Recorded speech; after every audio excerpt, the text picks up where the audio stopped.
Harka fuunee ashamaa akkam jirtu kabajamtoota daawwattoota TV of Channel Itoophiyaa. Kun TV keessan of Channel Itoophiyaa sagantaa afaan Oromooti. Qophiin immoo qophii jiruuf jireenyaati. Akkuma beekamu torban darbee qophii keenya kan jiruuf jireenyaatiin keessummaa addaa obboleessa keenya faarfataa Girmaa'ee Baayisaa affeerrannee muuxannoof mudannoo Waaqayyo keessa isa dabarsee har'aan isa ga'ee walii wajjiniin qooddachaa jirru. Yeroo nurratti geenyaan torban dhufuu walitti deebina isiniin jennee waadaa isiniif gallee gargar ba'uun keenya ni yaadatama. Maarreegaa har'as kunoo waadaa keenya eeggannee torbeedhaan wal jijjiiree obboleessa koo wajjiniin har'as istuudiyoo keenyatti argamnee ammas mudannoowwan hafanii fi waan Waaqayyo obboleessa keenya keessatti isa gargaaree isiniif qooduudhaaf dhiyaanneeti kan jirru.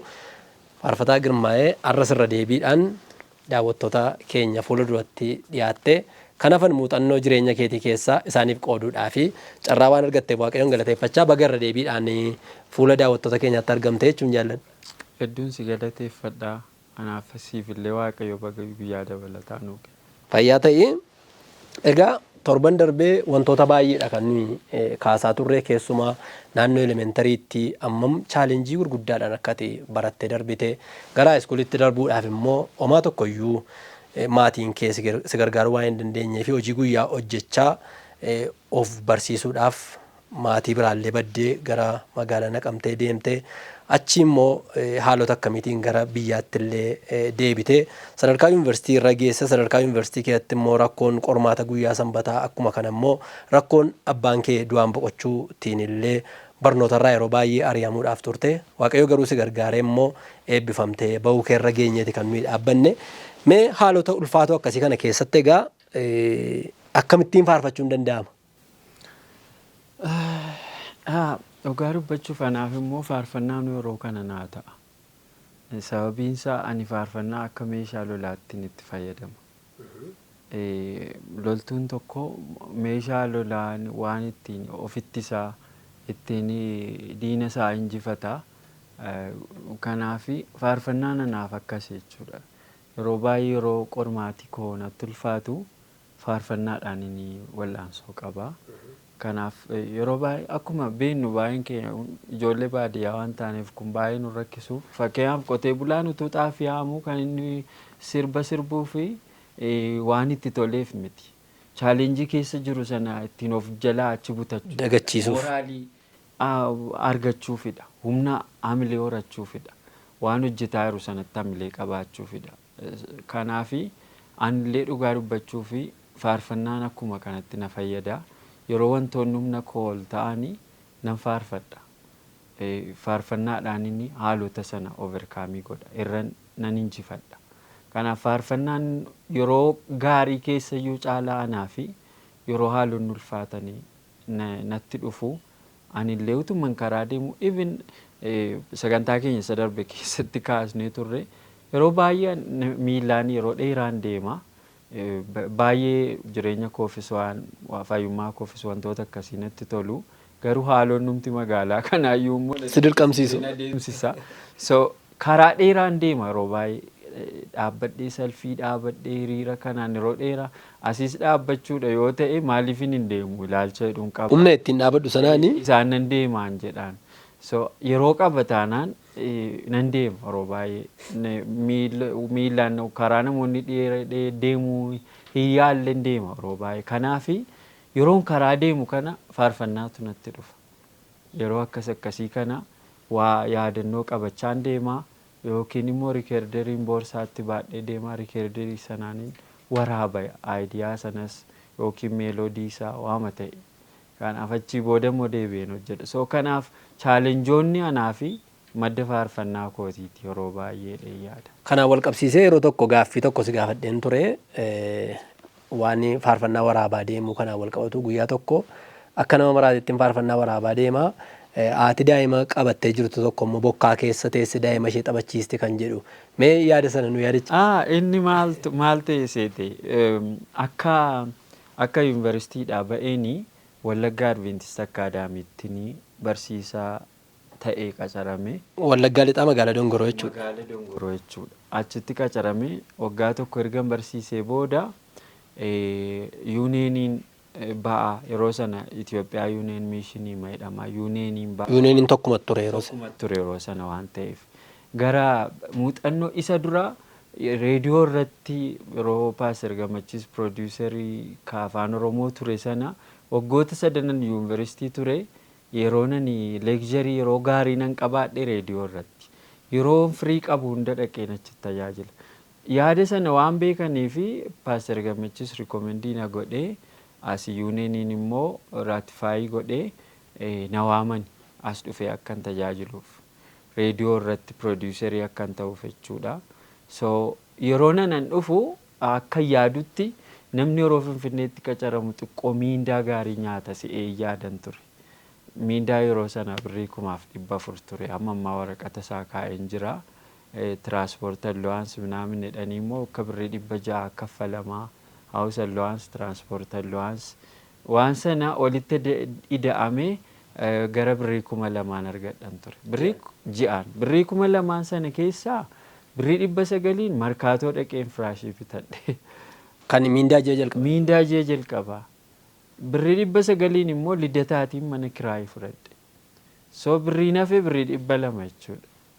Haalonni yeroo sana turan baay'ee natti ulfaatan. Akkuma beektu immoo miidiyaa keenya irratti immoo nama afeeraniitu namni dhufee si tajaajila.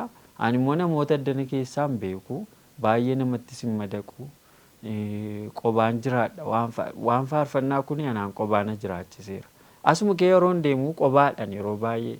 Waan litireecharii faarfannaa kana waan hojjechuu barbaaduuf qobaan deemu. Baay'ees madaqiinsa hin qabu nama murtaa'e Paaster Gammachiis qofaadha. Akkuma dhufee qacaramee nama nafeeruun dhabe. Sagantaan irra deddeebi'uu jalqabe akkuma hin jalqabeen. Ituma kanaan jiru Paaster Gammachiistu na gargaara ture. Inni immoo Jimmatti jijjiirame. Tajaajila hojii fiildii sanaati. Fiildii Jimmatti pirezidaantii godhanii deemsisan natti fakkaata. Qobummaa cimaatu natti dhagahame. Jireenyis natti ulfaateera. Qobummaanis natti dhagahameera. Yoo akkas ta'e hojii maaliin hojjedhe abdii kute jechuudha. So jireenyi sun garuu baay'ee humna kool ture. Almost gara ji'a tokko karumarraan buskutii faasa kunoo karaa irratti xabbasan kana nyaachaa adeeman ture. Manatti kasala bituu hin dandeenye. Maaliin bittare? Waan qabu firaashii fi mana kiraayii ta'eenna hin dhumechi booda. Bookeen manatti na fixuuf kaate inni mana tumti mana qofaa kana kasala hin qabne kanan jaallatti bookeen biyya kana maaliif akka isheen jaallattu hin beeku. Iddoo an jaallattu kaashin waan baay'ee argatti. Waan baay'ee argatti maaliif akka isheen gara kootti wal guurte hin beeku.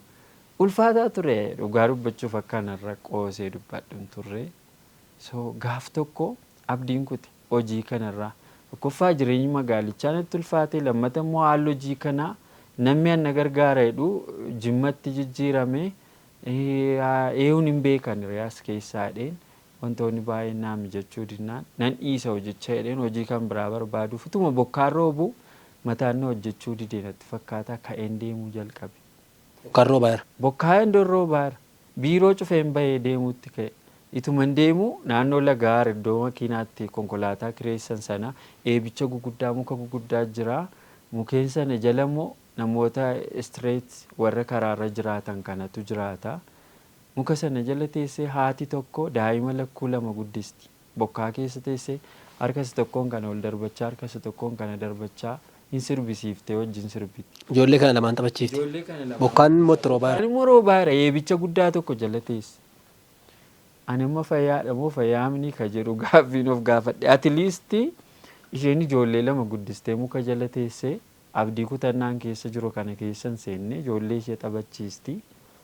Ani garuu yoo xinnaates miindeffameen jira guyyaan borii immoo jijjiirama maaluman ta'e hojii waaqaa dhiisee san naqa jedheen. Eeyotu maraatu.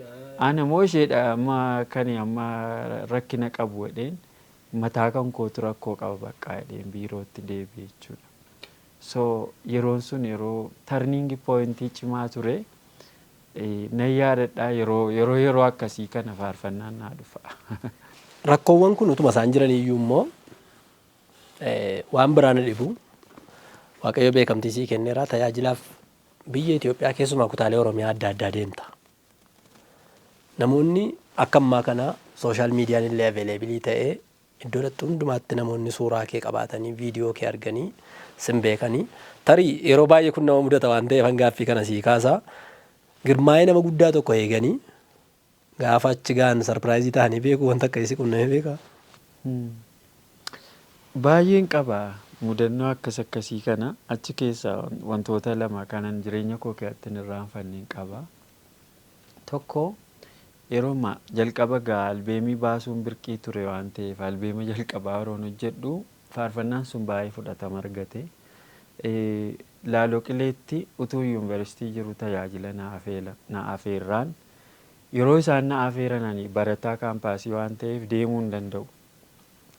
Anamma naan mijatu jennaan yoomsii mijata reennaan gannarra yeroo akkasii yookiin immoo birraa utuu manni barumsaan banamin jennaani gara ganna keessaa bahee birraatti sababa koof jedhanii sagantaa achi dabarsatan. Yeroo achi dabarsatanii namni wal beeku hin jiru bilbilaan na afeeru malee faarfannaa koo dhaga'an malee anaan nan beekan. Achii booda yeroon isaa ga'ee akkuma beellama keenyaatti deemne konfireensiin sun sagantaa guddaadha. Zoonota adda addaatu walitti dhufee qopheesse. Gimbiirraayyuu Paaster Garramuu Birruufaa kanaa Paaster Mitikuu namoota guguddaatu deeme sagantaa sanaaf. Anaa Caaltuu Haayileetii Garramuu Tarrafuutii nuti immoo faarfattoota taanee deemne. Warreen suni xiqqoo na dursa tajaajilaanis hin dursu waan ta'eef namni hamma ta'e beeka. Anaan garuu namni nan beeku. An akkuma yeroo darbe dubbachaa ture. Ani faarfataa jedhamee waamamuus hin barbaanne namas hin beeksifne hin faarfadhus waltajjiitti ba'e. Garuu barreessee mankwaarii wajjin gareedhaaf nama dhuunfaati waan adda addaatu itti fayyadama faarfannaan barreessoo. Beellami keenya geenyaan geedhanne gaafa dhannu kaaseetti irra inni jiru nama guddaa wayii na fakkeessa waansaa inni isaan achirraa argan. Dabalata immoo lafatti immoo nan beekan anaan.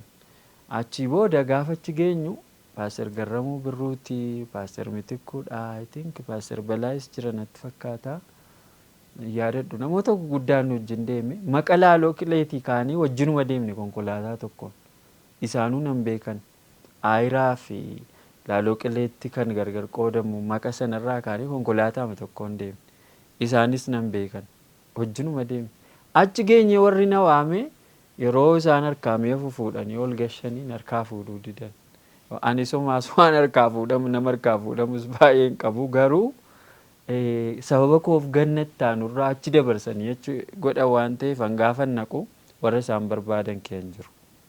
Barbaaddachaa manduukaa dhaqee lafa qeessonni mi'a kaa'atan kaa'adheen daftarii wayii keessaa fudhannee deebinee dhannee konfireensiitti makamnee teenya. Natti bilbila ishee xaqaa xiqqoo tokko akkuma ta'ee bitadhee qabadheera. Achii booda gadi ba'ee na haasofsiise. Maal taate konkolaataa dhabdee rakkattee maaliif maal taate haftee sii gaarra kunoo dhufeera eessa hirtare mana isaanii wajjin mana seenee mi'a kaa'adhee ba'e warru manatti bilbila. Achii booda ittiin hime mi'as beekaa yoo eessa hirte konfirensii keessaa namni baay'eedha waan ta'eef ol ka'ee dhaabadhees badaa hiikaa kennuu dinnaanii harka kakkaaseen achi ba'ee irrifatan hundi isaanii. So kun mudannoo isa tokko ture ganama isaa namni guddaan kan biraan dhufe harka qabatee uummata keessaa achi na baafate. Achi na baasee Girmaa'ee jechuun si leezerii akkamii uffatee dhufa suufii akkamii uffatee dhufa nama akkamii argina inneetu si jennu si Girmaa'ee naan jedhan. Boochis kolfis ol duukaanatti dhufee bakka kolfi nama mo'ateena lafan daa'ime bisingaa keessa dhaqanii na dhaabanii achi gidduu dhaabanii haasofne.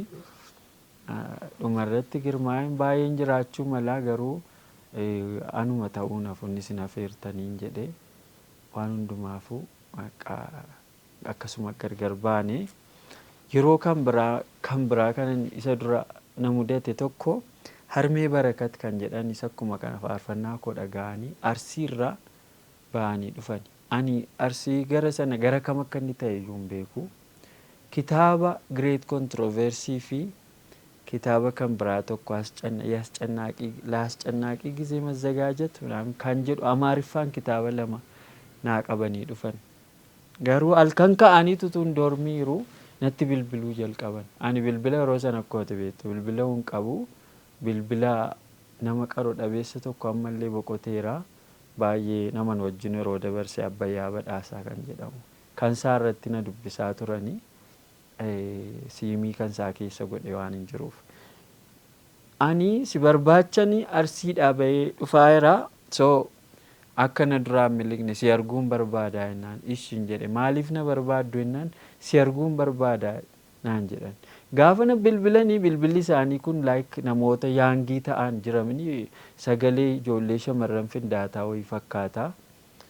Na sodaadhe maaliif kan jedhu keessa koo deddeebi'e. Sodaadheeni wajjin haasa'uu dhiisuun barbaade garuu humni ittiin isaan natti haasa'an baay'ee jabaa ture. Utuma innu amma Finfinnee dhufee narra ofumarra si argee deebi'aadhaan achii ba'anii na barbaacha dhufan. Dhufanii yeroo dhufanii dhaqee dubbisuu dhiisuu baqadhuu maal nama akkamiiti maaliif na barbaadan jiramni waan adda addaa anaalisisii baay'ee hojjetta. At the end of the day utuman sodaadhu Lagahaaritti dhufee bu'eeraa kottennaan dhaqee bilbila namarraa fudhadhee barbaacha dhaqee achi ga'ee dubbisuun sodaadha. Waan akkamii uffatteerta kaawwanni kaa'atanii waan koofiyaa aduu ittiin ofirraa ittisan kana kaa'ataniiru mucaa harkatti daa'ima tokko qabataniiru. Ilaa koofiyaa akkasiin kaa'adheera mucaa daa'ima tokko immoo harka qabadheen jedha. Bakka amma sodaan koo isan sodaadhe sana ta'uuf deema. Amma dhaquu dhiisuutu murteessuuf ka jechuudha. Maal jechuudha?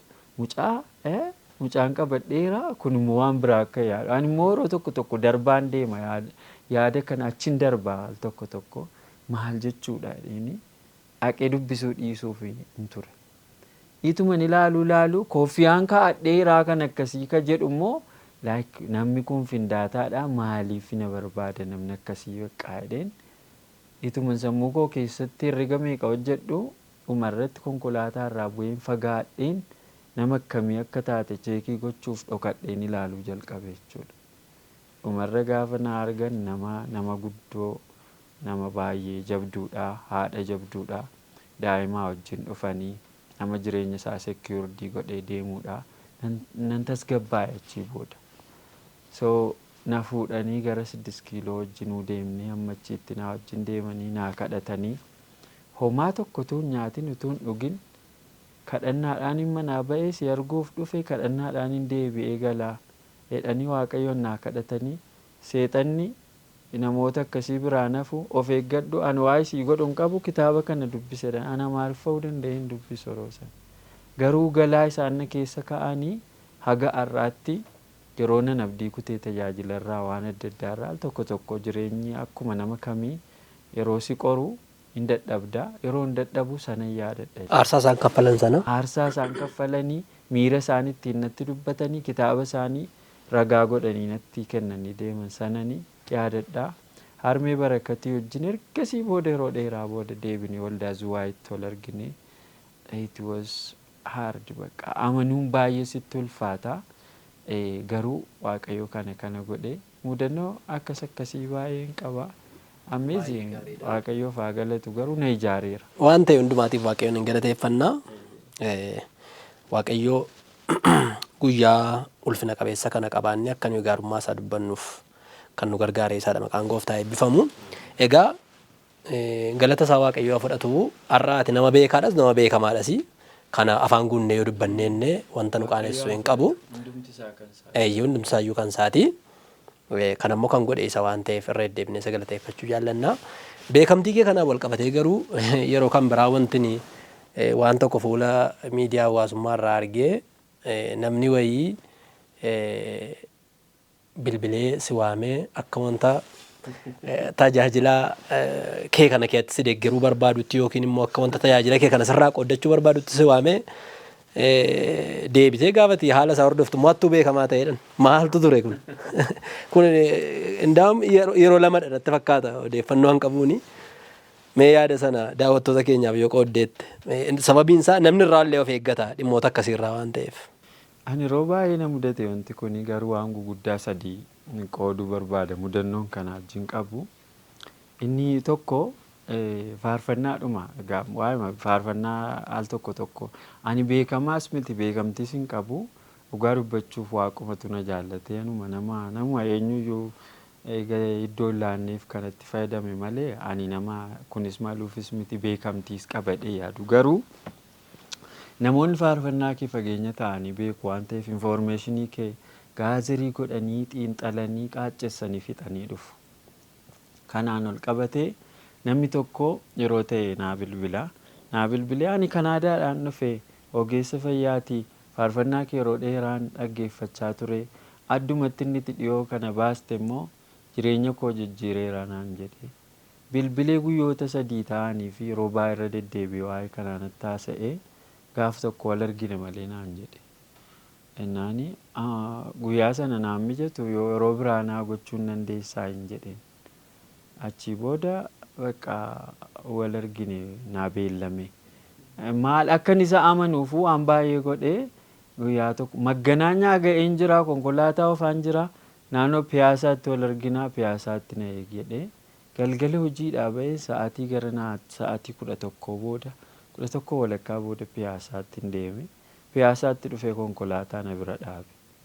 Namni kun natti marmee na dubbisee bakka ajaa'iba na godhee irbaata si affeerree taa'ee haasa'een albeematti taanu akka hojjettuuf ispoonsarii si gochuu barbaada naan jedhee egaa yeroo faarfataan hiyyeessi kun immoo kana miniree rakkinni sheekke. Waaqayyotu hojjetaa jira. Waaqayyotu hojjetaa jira egaa nama hin beekne hunaa kaasee faarfannaatti taanu akkan hojjedhuuf na godhaa jira taanaan jedheen wajjiniin dhannee fooqii 4ffaarra na geessee piizaa ispeeshaal piizaa na ajaje. Waan dhuddusee dheennaanii uumaa keessi koo kun waan na amanuu didee ani immoo rakkinni koo dafee waan amanu. Narra waa xiinxaluu laaptooppii wayii tokkoon duddatti hidhadheera. Faaraa masa dhumaa ta'een duddatti baafachuu didee amma kana numan taa'e. Baadhattee wal duddakee. Numan qayyabadha namicha. Booda nyaati dhufee nyaannee induu waa'ee faarfannaa kooti haasa'ee kamii faarfannaatu baay'ee si tuqee dheennaan faarfannaa tokko natti hime. Inuma jedhe lakkoofsa isaa wajjin. Sirriimatti beeka. Maraqa keessaa naazirummaa koofan jibbee min fedhuu isa soorachuu filannoo koo miti namnichaa kan itti faarfannaa baay'ee sentensiisaa dhedheeraa aniyyuu qayyabadhee malee faarfanne tokko jira. Isa faarfate kashakkasheema faarfate anuma isaa godheera.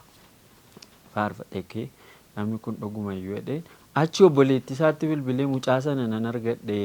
Guyyaa biraa manan fidee dhufaa har'a garuu kaaffee mateenya wajjin haasaa har'adhee wal na dubbisiisee egaa obboleettiin isaa sun eenyu akka taate waaqa beeka attuma paartinarshiippii waa adda addaa warruma walii wajjin waa hatanii ta'uu danda'a. Siraa baaldarbaadhuma. Na dubbisanii wal dubbisnee guyyaa biraa gulalleedha manni keenya dhufuu qabda naan jedhanii. Sagaafa sana nagaan gargar galtanii. Yoom galleree ganaadha amma ikkoo irbaata nyaanneetu. Ganaadha wanti cimaanoo ganaa ta'uuf deema. Deen waa hunda haasofne achi booda hiriyaan koos dhufaaraa waliin si. Shakkiin kee badeeraa? Hin badne garuu baduu dide maaliif akka baduu dide hin beeku. Hiriyaan koo dhufaaraa jedhee bilbile hiriyaasaatti. Kunoo iddoo akkasii irbaata nyaachaa irraa kottuu waliin si barsiisaa jennaan. Eessa jennaan iddoo akkasii zebiraarra ceetii akkas bayite akkas ta'e. Dhufaaraa jedhanii achi booda bilbila narratti cufaa jedhee kan koo fuudhee bilbila keenaa kenne bilbila koo cufatee dhaqeen ittiin fidaa jedhee bilbila gaafan gafuudhu bilbilli kan koo isa namni qabatee gabaa keessa deemu miti. Jechuun isa makiinaa jala taakkoo ta'eyyuu homaan ta'anidha. Isa inni yaade miti jechuudha actually ittiin bilbilee in tuffatee innis lafa kaa'ee ani immoo in tuffadhu ishee malee hin qabu waan ta'eef fuudheen kiisii kaa'adhe. Achi booda ammas irraa bilbilatee yaada keessa galee as ce'ii iddoo akkasiin jiraan siin jedhe hin kaffalamne baay'ee special pizza nyaanne wanti kaffalame hin jiru. Moobaayilii kee immoo laalee? Moobaayilii koo immoo laaleera irraa bilbilateera ani yeroonni lafa kaa'u fuudheen kiisii kaa'adha irraa bilbilaa hin ka'aa fuudheen kiisii kaa'adha dhumarratti bakka eessa ka'eetu okay as ce'i bakka dhufeensi fuudhaa jedhee deebi'ee taa'ee takka haasofne bilbila koo kaan fuudheen kaadhe sadaffaan kiisii kaadhe inni tuffateera hin deeme dhaqeen fidee dhufa jedhee aannan ta'a namni piizaa kaffalu hin jiru. Waliin nyaattan immoo? Waan dhugduuf ajajadhu ani bishaan malee hin dhuguun jedhee giddiidhaanii ispiraayitii naaf ichisiise rakkoon qabu kun jedhee okay dhunne innis dhuge deen aannan ta'a namni dhufee nurraa kaffalu hin jiru. At the end of the day eegee dadhabee akka amma shakkiin koo nu duraa dhugume kiliikii na godhe dhufee laa namichi kun hattuu dhaadhee manatti hime keessa kooti okay kana caalaa taa'uun qabdu hattuutu as teessisee hedheema keessa koo natti dubbannaan ishee ijoo warra tajaajila waamnaan birrii meeqa jennaan 310 ani immoo 310 jechuun akka nama miindaa koo hojii tokko kaffaleetti ilaalaga yeroo sanas amma baay'ee kana so akkuma ta'ee waaqana gargaaru qaba maallaqa sana of harkaa aarii guddaadhaan hin kaffalee deeme yeroon kaffalee bu'u koriidarii hundumaarree isa barbaadee dhabe yoon argeemaan waama ta'e inni rukuta'e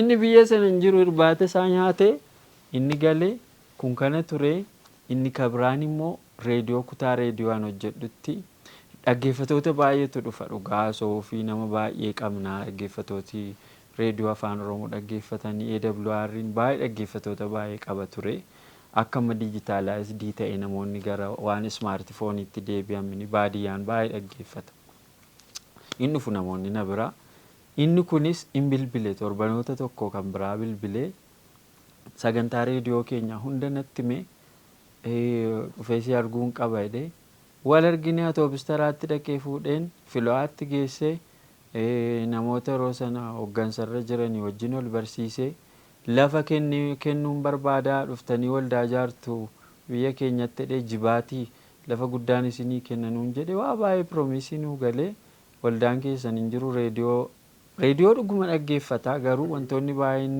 nigdii ittiin daldaluuf dhaggeeffata dhufee na amansiisee in gaafa sana in galee lammata deebi'ee kan itti barbaaddu lubbuudha waan ta'eef lubbuun akkasii yeroo dhufu riizaaltii hojii keetti sitti fakkaata. Waan nuyi itti joorruuti jennee lammata gaafa dhufu manatti fuudhee gale indoom yeroo sana lidataati mana kiraayii natti ulfaannaan 3 taanee yeroo tokko wajjin naannoo addisuu gabayaatti gallee jirra. Achitti fuudhee gale ijoolleen sun beeku dagsiisaa dabaloo hambaa nigaatu warreen kanaa wajjin 3 taanee teenya halkan lama nu bira bulee waa'ee abboommii kurnanii irratti wal falmaa maal gochaa bullee hattuudha inni nuyi garuu namuu dhugaa barachuu barbaaduudha inni haasofne kana hunda finnee guyyaa sadaffaa gaafa dhufu maatii koo mana kiimii jira jedhee birrii ta'e naa liqeessii horii gurgureen dhaqee deebise. Wangeela lallabu kanuma isaan na gaafate iyyuu hin qabu waanuma qabnu birrii amma ta'e liqeessee fi erga sanaa booda garuu bilbila isaan argan hin bade. Kun kana inni sadaffaan si ajaa'ibu warquun har'a kunoo taajjabiif jira warquun dimmoo gulaalaa qophii fi ogeessa kaameraa sagantaa chaanaalii kanaati yeroo sana reefuu chaanaaliin onnoo irratti jalqabeera alchaadaa sagantaa xiqqoo jalqabe malee fuulii fuul taayimii miti kan inni hojjechaa jiru. Anaaf warquun wal gargaarree waan sana hojjechaa immoo reediyoon hojjedhaa namni tokko girmaa'ee waa isaa isa kam dheema dhufe biiroo yeroon sun yeroo kunoo jijjiiramni siyaasa biyya kanaa dhufe namoonni hidhamanii ba'an baay'een hiikamanidha.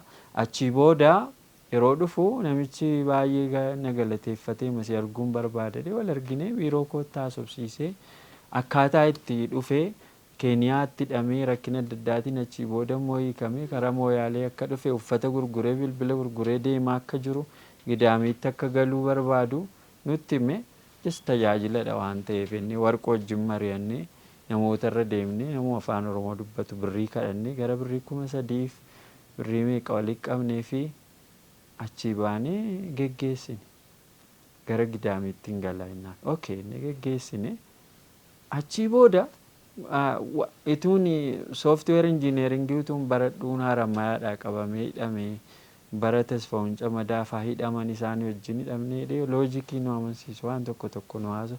Bara kamisa hidhamuu nama hidhamee hiikame hojiin keenya wangeela waan ta'eef nama rakkate waan dandeenyu gargaarre inni gargaarre achi ga'ee deemee ani maaliin gorsee yoo siyaasaaf hidhamte ta'e erga jijjiiramni kun dhufee manni barumsaa keetti deebitee barachuuf carraa qabdaati piroosesii godhi deebii timirti ministeerii si geessinee haalota akka mijeeffattu si gargaarraa humna keenya ennee waadaa gallee fi gadhiisne deemeennoo yeroo murtaa'e booda naa bilbilee akkuma teette mana barumsaatti deebi'een jira waaqayyo na gargaareera amma laaptooppii irra kadheera sooftiweer injineeringiin immoo laaptooppii barbaada birrii 4,000 ergisa kaan immoo warri keenya buna gurguranii naa ergu yeroo kan biraadha tureera. Turtii yeroon booda bilbila keessa laatteettaa waan ta'eef achii booda lakkii ani hojjetaa miindeeffamee hojjetudha 4,000 fuudhaatiyyuu na beektaa.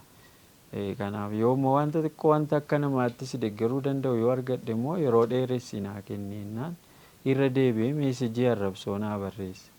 Yeroon ilaalu qubeensaa caccabaadha gaafan siin jedhu laafaaf jabaa dheeraaf gabaabaa beekee hin barreessu. Arrabsoo ta'uu isaa hubatta malee. Ta'uu isaa qofa nu hubadha. Sooftiweer injineeringii namni baratu qubee jabaaf laafaan beekuu yaati silumaayyuun sobdaan jedheen. Gaafan akkas jedhu inumaa bakka isaa haadha koosii boolla keessatti abbaa koosii nan bifne hunda naa barreesse.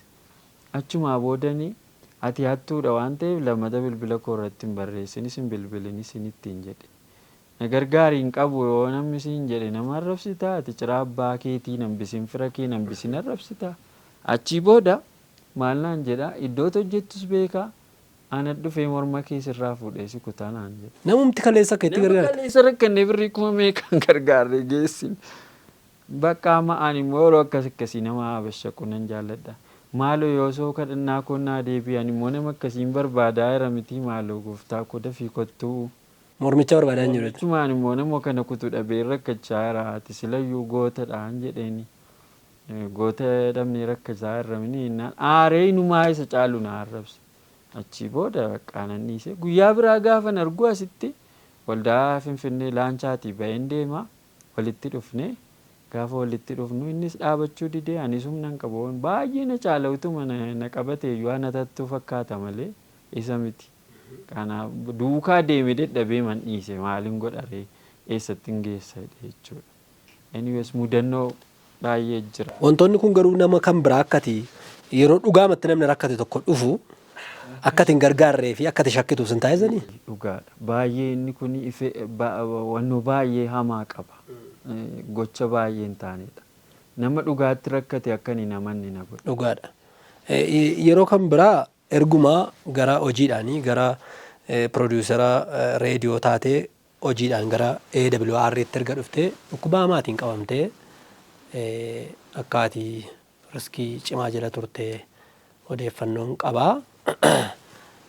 Akkam ture haalli sun?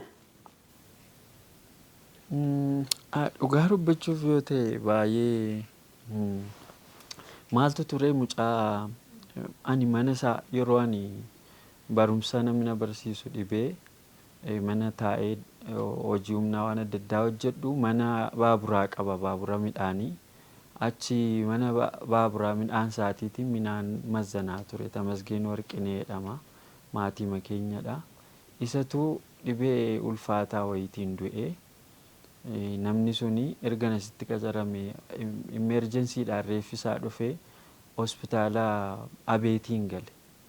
Waan summii wayitiin du'eedhamee amanama. Achi galee nama baay'ee jaalladhu nama kabaju hangafa keenyadha halkanatti bilbilanii achi gahuu hin dandeenye.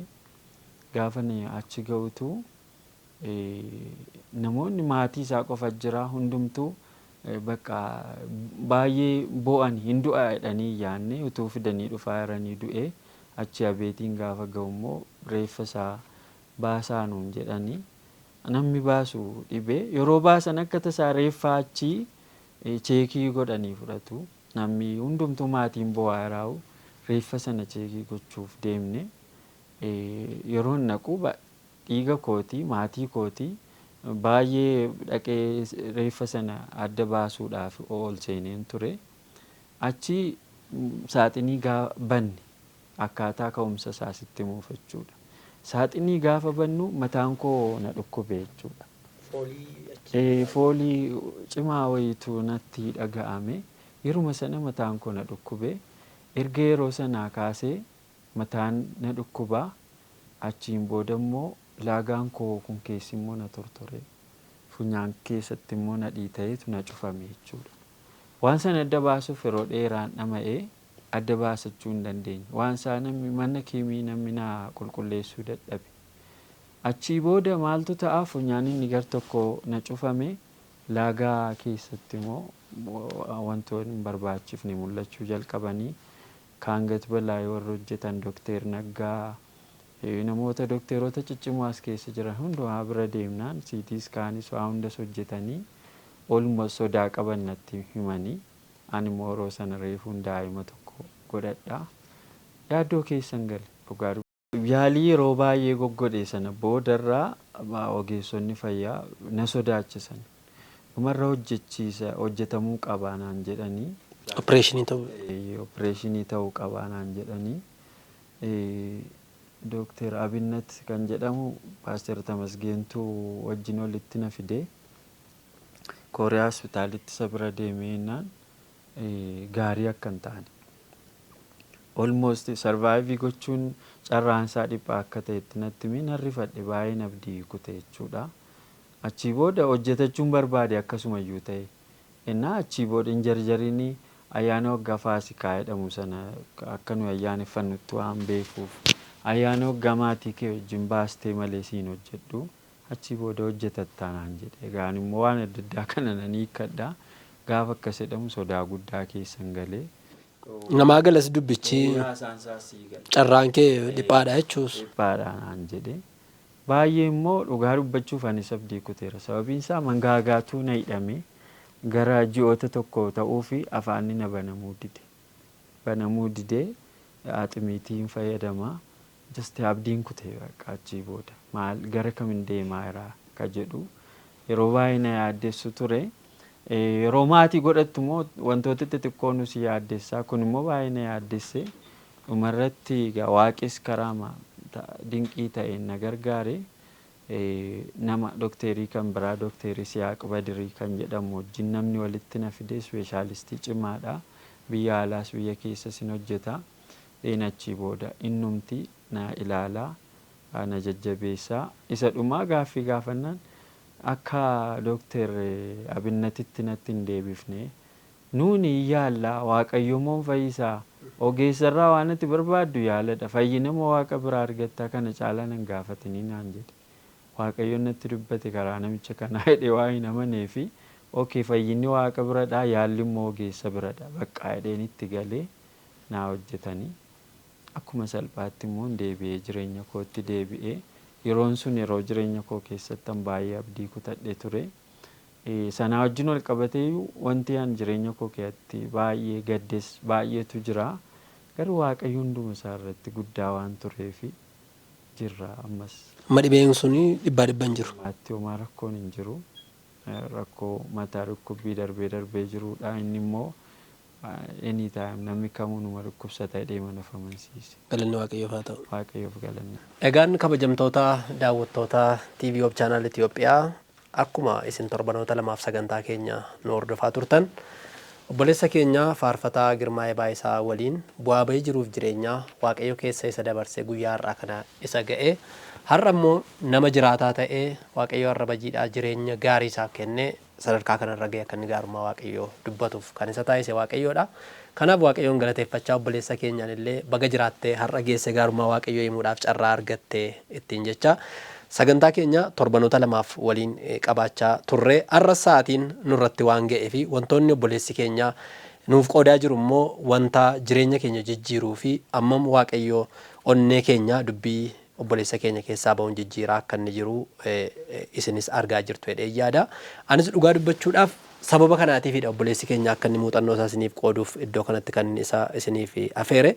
Kanaaf kutaa lammaffaa qophii keenya asirratti goolabne kutaa sadaffaaf isa xumuraa qophii keenyaatiin torban dhufu kan walitti deebinu ta'a. Ogeessonni kaameraa keenya Lateeraa Ittafaa akkuma kana Rooberaa Yohaannisiif Ribqaa Daani'el nu waliin turan. Keessummaan koo har'aa faarfataa Girmaa'ee Baayisaati akkuma torban darbee isiniif qoodaa ture. Ani immoo qopheessaan qophichaa Misgaanoo Saffaan ture. Torban dhufu ammas walitti deebinee gaarummaa Waaqayyo obboleessa keenyaaf oole waliif qoodaa akkuma kanammoo kanaan booddee milkaa'insa inni keessa jiruu fi hojii akkamiifaa immoo hojjechaa akka inni jiruuf hojjechuuf karoora akka inni qabu immoo torban dhufu kan waliin ilaallu ta'a. Waaqayyo nama torbanii hunduma keenya haa taasisu. Torbanni kun torban nagaa torban eebbaa isiniif haa ta'u. Ayyaanni Waaqayyo isiniif haa baay'atu. Torban irraa kutaa sadaffaadhaan walitti deebina. Ammasitti bakkuma jirtanitti nagaan tura.